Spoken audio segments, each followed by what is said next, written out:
중소기업중앙회가 하고 있는 노란우산 공제라는 제도가 있어요. 아, 그렇습니까? 그것도 네. 어떻게 사업자들이 폐업을 했을 때 예. 노란우산 공제 내가 그 공제금을 낸 거보다 나중에 환급 받는 게 훨씬 더 많아요. 정부에서 그 많은 지원도 해주고. 그런데 여기에도 실제로 영세 자영업자들은 가입할 돈이 없어요.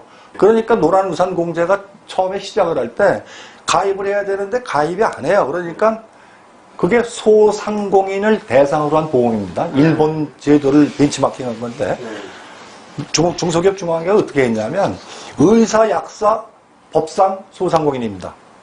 의사, 변호사, 약사들 지금 법상 5인 미만 상식으로 그렇죠. 5인 미만 여기다가 그 명부 약사들 명부 받아가지고 전화를 해가지고 노란우산 공제에 엄청나게 가입을 시켰어요.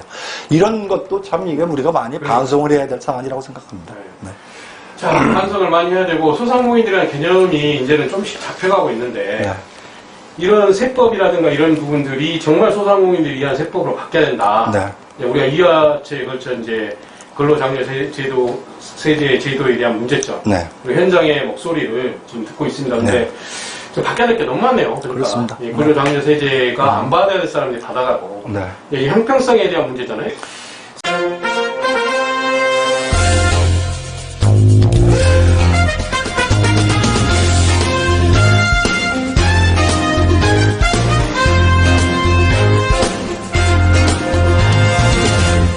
세부적으로 어떠한 문제가 있는지 문제점이 다양하게 많이 존재하고 있다. 왜냐하면 10년 동안 이제 우리가 근로장려 세제의 필요한 제도다.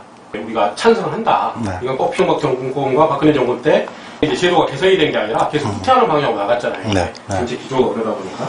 근로장려 세제가 무엇이고 도입되는 과정에 제도 도입할 때 어떤 문제점이 있었고 그랬는데 이제 오늘 방송에서는 근로장려 세제의 전반적인 문제점에 대해서 다음 방송에서는 일용 근로자의 그 근로장려 세제 문제점, 마지막 방송으로 그 영세 자영업자 근로장려세의 문제점, 이렇게 이제 세 편에 나눠서 얘기를 진행해 볼까 합니다. 제일 잘못된 거는 이 근로장려 세제가 보수 정권에서 하는 걸로 알고 있는 사람들이 상당수가 많다는 거예요. 그러니까 2009년도에 첫 지급을 시행하다 보니까 이명박 정부가 먼저 했다. 그러니까 이명박 정부가 한 줄 알고 있지만 그 전에 2008년 12월에 법을 통과한 거죠. 그 전에 노무현 정부가 매년 준비했겠죠. 그 시간에. 그렇죠. 공약사항이 있었어요. 공약사항이 있었고 기초생활보장제도와 건강보험료 이래가지고 사회안전망, 삼정안전망을 갖추게 되었다고 그때 많이 홍보한 자료도 있더라고요. 뭐 제도상에 좀 문제가 있는 것 같지만 저는 원초적으로 이 법은 보수 정권이 만든 게 아니라 노무현 정부가 법을 만들어서 그 지급금액 산정하는 방식에 영국하고 우리나라하고 많은 차이가 있습니다. 그러면 지금 생산자 복지 제도라고 지금 하는 것 중에 유일한 건데 우리나라에서. 그렇죠. 그죠? 그러면 이제 다른 좋은 점, 근로장려 세제가 다른 좋은 점이 필요한 거는 서민들, 그 저소득층의 소득 파악 투명성, 소득의 투명성을 제고하는데 큰 역할을 한 건 사실이죠.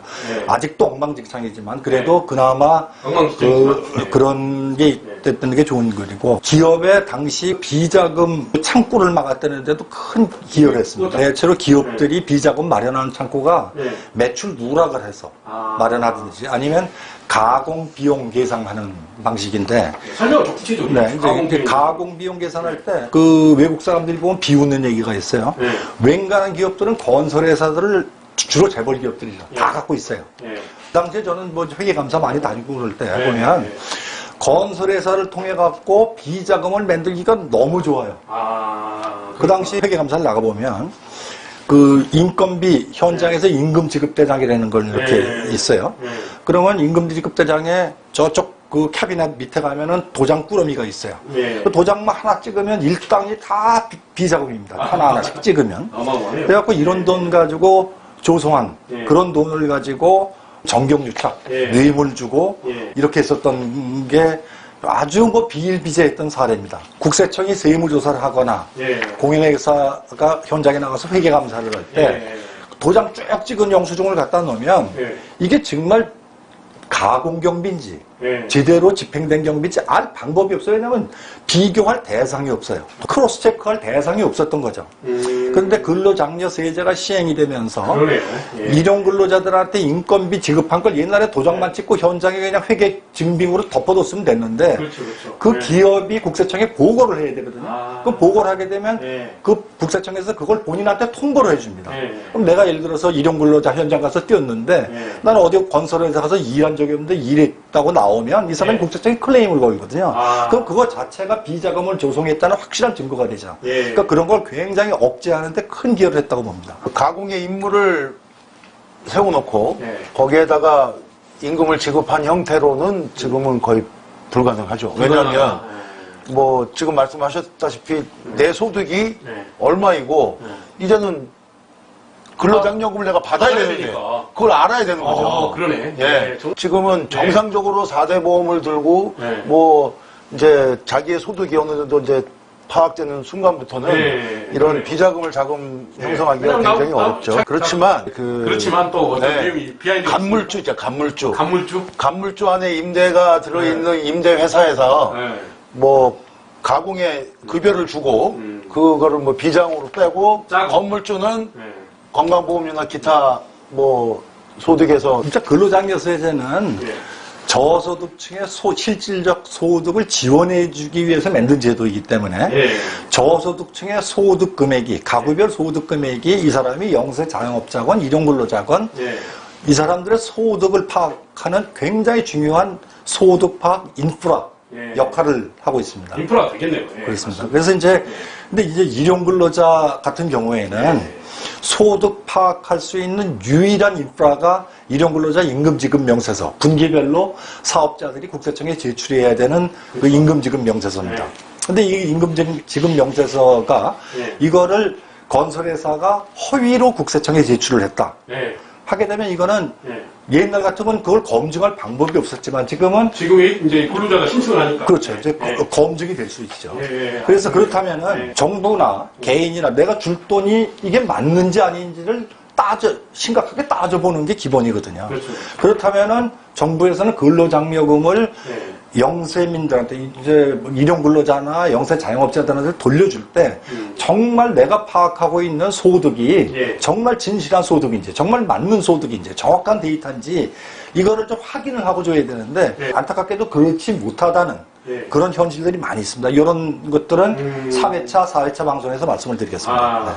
근로장려 세제 제도에 문제점이 있다는 말씀을 들은 적이 있는데요. 근데 그 문제점 그런 문제점은 또 뭐가 있습니까? 이제 우리 근로장려세제가 이렇게 규정되어 있는 법률이 조세특례제한법이라는 건데 세법하고 또 연관이 세법입니다. 여기에 보면 근로장려금을 지급받을 수 있는 대상 가구가 누구냐? 근로소득이 있거나 사업소득이 있는 사람들이 그걸 받는 겁니다. 가구별로 이제 지급을 하는데 근데 이제 예를 들어서 이제 뭐 이런 말씀드리긴 뭐하지만 누움산업, 유흥산업, 풍속산업 이 사람들도 사업을 운영하는 사람들은 사업자입니다. 룸사롱 경영자. 그 다음에 거기서 왜 유흥보험사원이라 그래갖고 팁을 받는 분들. 이런 사람들 왜 줍니까 근데?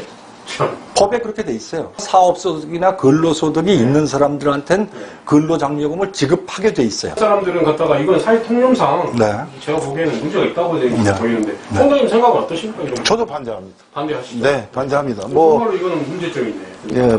뭐 고대 유럽에서 그리스에서는 그 매춘부한테 세금을 부과했다고 그래요.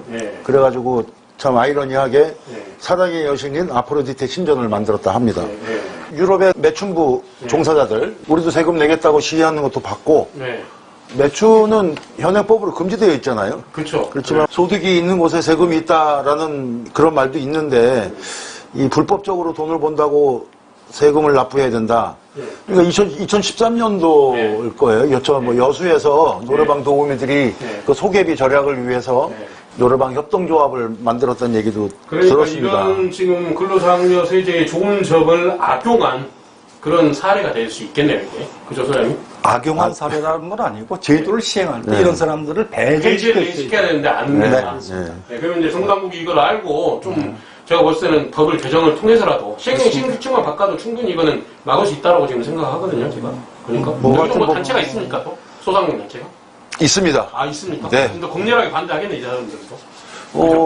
반대할런지 안 할런지 모르겠는데요. 예. 하여튼 그 관련 단체가 있고요. 예. 그 이분들이 그 회계 처리를 투명하게 하는지도 의심스럽거든요. 그러니까요. 예. 그런 부분들이 그분들이 팁을 얼마 받았는지 뭐 100만 원을 받았는지 200만 원 제가 알고 있기로는 거기에 나가는 직업 여성들 같은 경우 기본적으로 한 달에 월 수입이 뭐 강남 같은 경우 몇 천만 원씩 되는 그러니까요. 애들도 예. 있다는데 근로장려 세제를 준다라는 게 그게 참 말이 안 되는 거 아닙니까? 우리 일반적인 근로자들이 10배 이상을 버는 사람들이 허다하게 많다는데.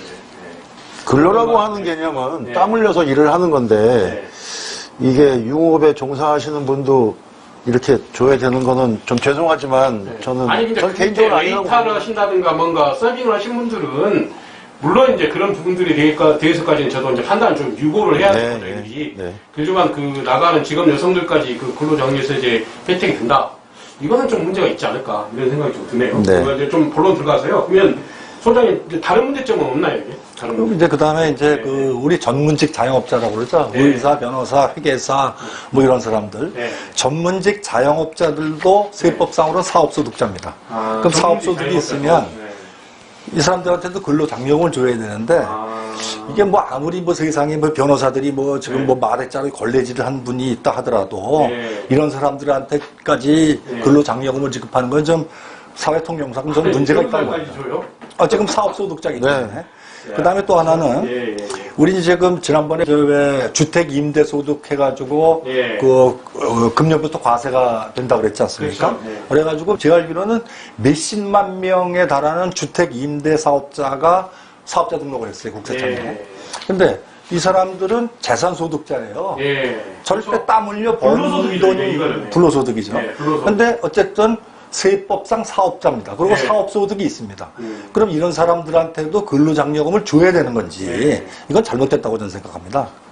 뉴스에 와보니까 파악이 안 돼서 근로장려 세제를 못 주고 있는 형편이잖아요. 그렇죠. 근데 이런 분들을 줘야지 반대로 지금 이런 사람들이 이제 파악이 된다고 해서 준다라는 거는 이건 그렇습니다. 정말 이 100조 원에 가까운 세금 낭비라고 저는 생각합니다. 사전적 의미를 좀 되새겼으면 좋겠어요. 아, 그러네요. 네. 아주 굉장히 좋은 얘기 해주셨습니다.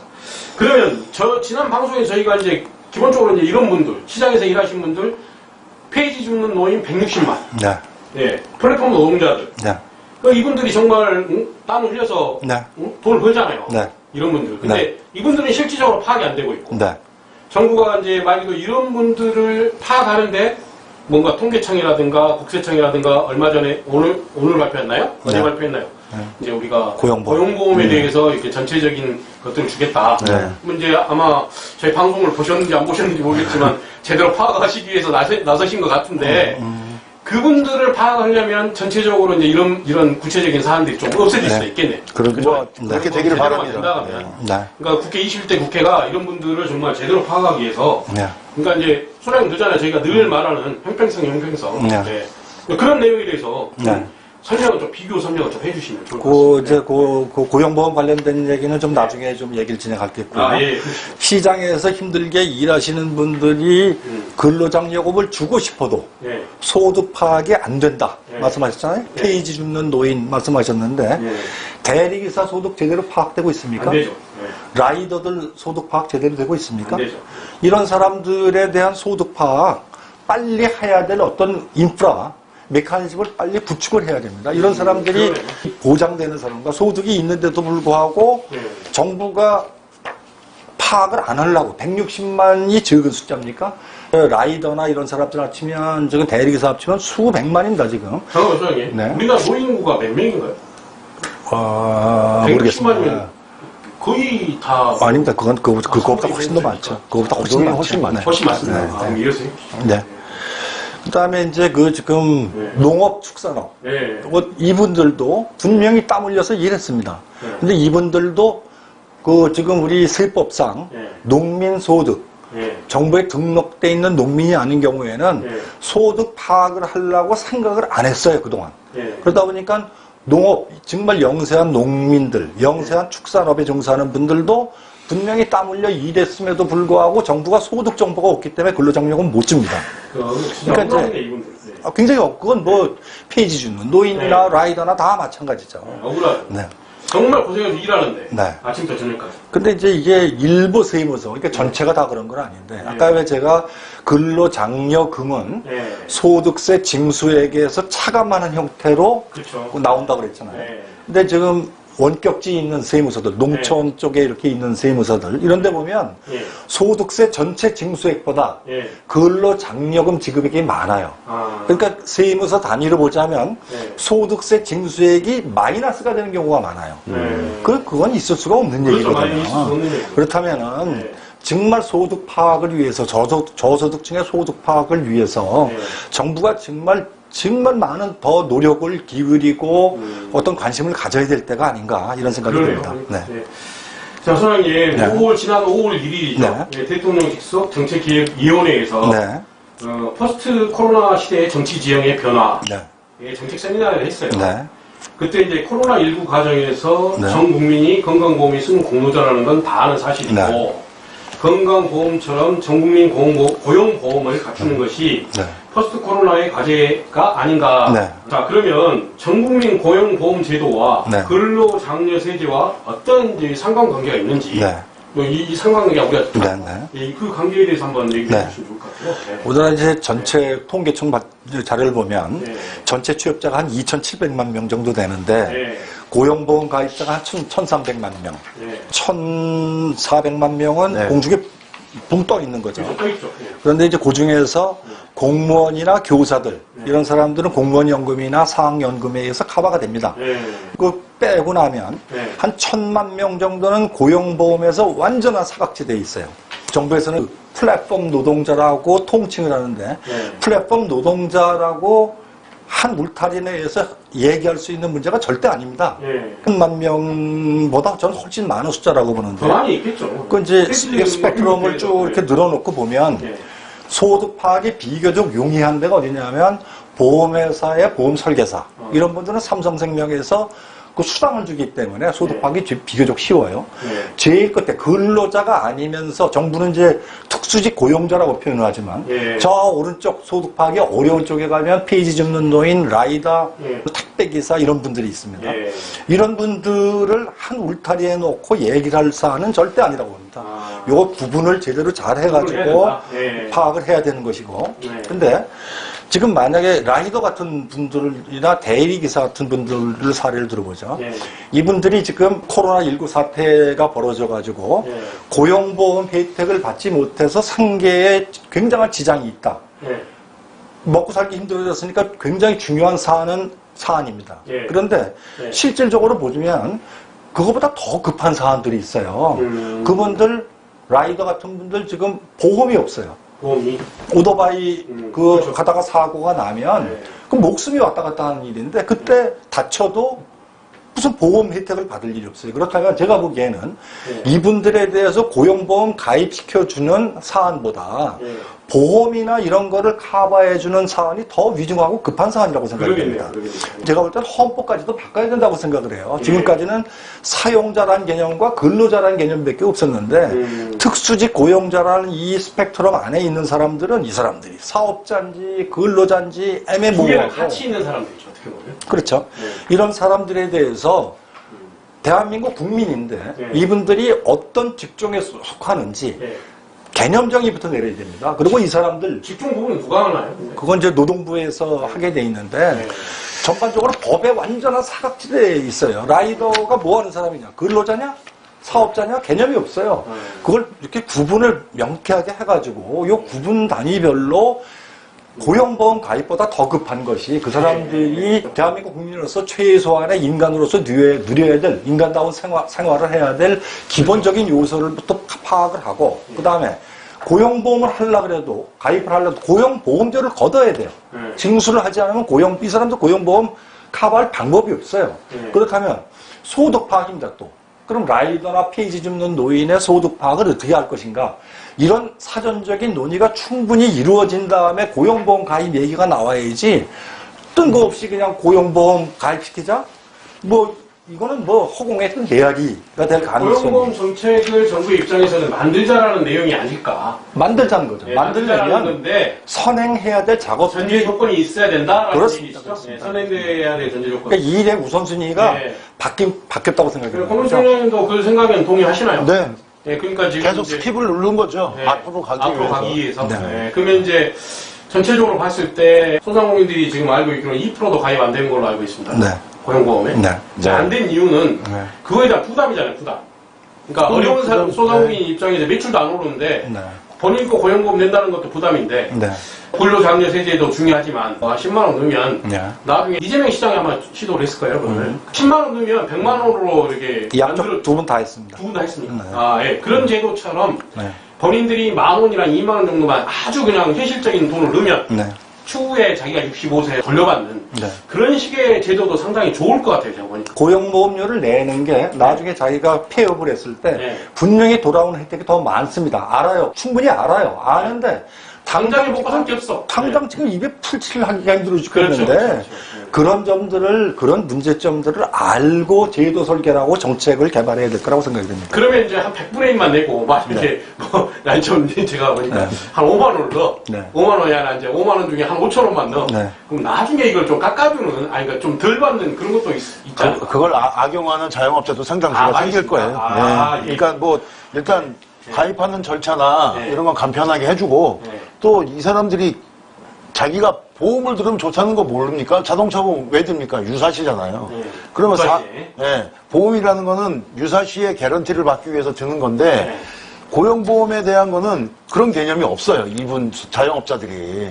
당장 비용으로 처리되는 돈이 아까운 거죠. 다음 방송에 대해서, 주제에 대해서. 좋은 건 알지만 당장 뭐 입에 풀칠할 돈이 없는데 네. 중소기업 중앙회가 하고 있는 노란우산 공제라는 제도가 있어요. 아, 그렇습니까? 그것도 어떻게 사업자들이 폐업을 했을 때 예. 노란우산 공제 내가 그 공제금을 낸 거보다 나중에 환급 받는 게 훨씬 더 많아요. 그 사업 정부에서 그 많은 지원도 해주고. 그런데 여기에도 실제로 영세 자영업자들은 가입할 돈이 없어요. 그러니까 노란우산 공제가 처음에 시작을 할 때 가입을 해야 되는데 가입이 안 해요. 그러니까 그게 소상공인을 대상으로 한 보험입니다. 일본 제도를 벤치마킹한 건데 중소기업 중앙회가 어떻게 했냐면 의사, 약사, 법상 소상공인입니다. 의사, 변호사, 약사들 지금 법상 5인 미만 상식으로 그렇죠. 5인 네. 미만 여기다가 그 명부 약사들 명부 받아가지고 전화를 해가지고 노란우산 공제에 엄청나게 가입을 시켰어요. 이런 것도 참 이게 우리가 많이 반성을 해야 될 사안이라고 생각합니다. 네. 자, 반성을 많이 해야 되고, 소상공인들이라는 개념이 이제는 좀씩 잡혀가고 있는데, 네. 이런 세법이라든가 이런 부분들이 정말 소상공인들이 위한 세법으로 바뀌어야 된다. 네. 우리가 이화체에 걸쳐 이제 근로장려 제도에 대한 문제점, 네. 그리고 현장의 목소리를 지금 듣고 있습니다. 근데 좀 바뀌어야 될 게 너무 많네요. 그러니까 그렇습니다. 이 근로장려 세제가 안 받아야 될 사람들이 받아가고, 네. 이게 형평성에 대한 문제잖아요. 이게. 네, 그렇습니다. 형평성에 대한 문제고, 저희가 다음번 방송 주제는 이거에 관련돼서 좀 더 심화된 네. 내용으로 찾아뵙겠습니다. 네. 오늘 방송 감사합니다. 네, 고맙습니다.